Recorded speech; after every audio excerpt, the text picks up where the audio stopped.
here not too long ago. Yes, thank God. And I'll be coming to you with a poem called An Open Book. I was invited here this evening to speak words that may have you sitting on the edge of your seat. I didn't want to say something of the ordinary.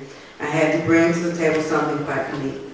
We gathered in this lovely place to worship and give praise to our forgiving God. I don't have to tell you of His everlasting mercy or His grace. I have a testimony to share. I am one that whom God took up from a day old. My mother tried to leave me in the hospital, so I was told.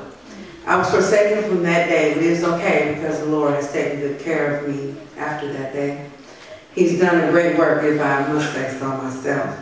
I was raised by a bitter aunt, unfortunately, yet on the other side, there was a kind uncle who was not funny style or even fickle.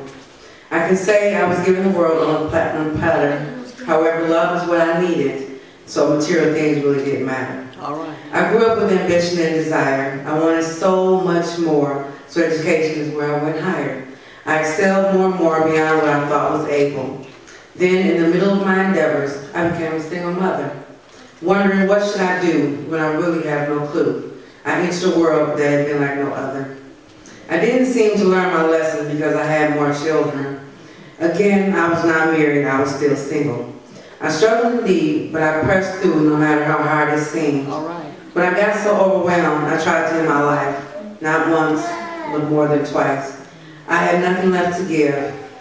God decided I should live, so I gave up. I surrendered to live in God's will.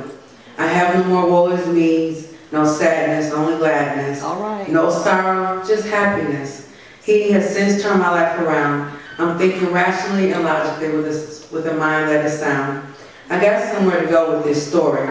Living for Jesus, praising God, and to Him be all of the glory. All right. Today is the day to rejoice, knowing this is the day that the Lord has made.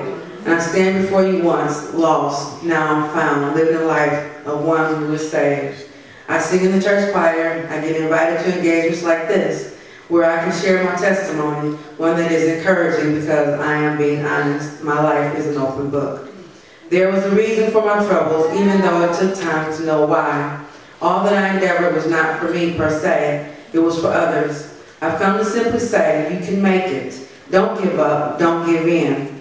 Just keep holding on until the end, because that day will come when the trumpet will sound, and on that day we'll meet God's Son. His name is Jesus, the one who bled, who died on the cross, then rose with all power in His hands, so that none will perish and that none will be lost. All right. All right.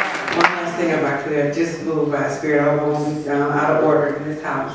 But if I could, I'd like to just bless with a short little song that my heart just has. My soul loves Jesus. All right, all right. My